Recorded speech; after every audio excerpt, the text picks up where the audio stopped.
it has been the subject of fascination before.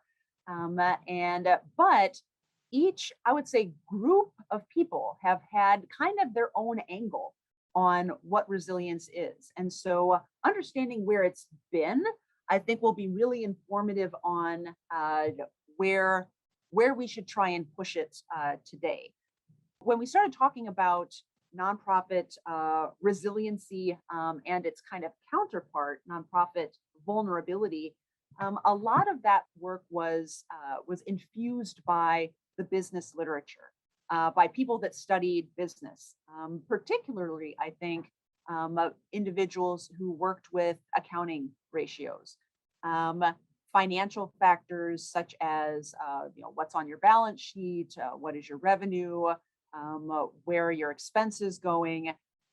And so in the early 90s, nonprofit researchers started trying to do something similar for the nonprofit sector.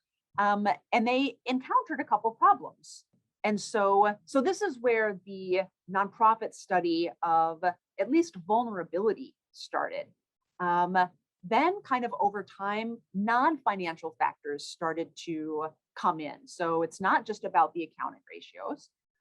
Instead, it can be about non-financial things like mission drift. So if an organization has this kind of clear mission, and then they start adding things, or maybe we'll just go for this grant, even though it's not exactly what we do, and it starts to drift away.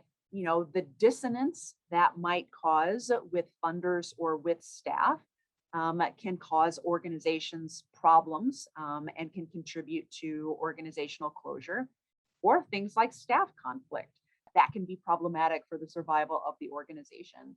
But then there started to be kind of variations on this vulnerability idea.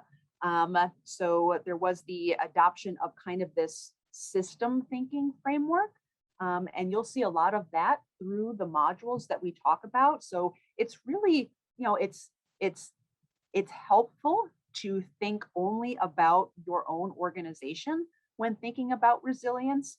But we need to expand really to have a complete picture and to really contribute to the resiliency of both you within the network and the resiliency of the network itself. Sometimes it feels like all we do is talk about money when we talk about resiliency and vulnerability.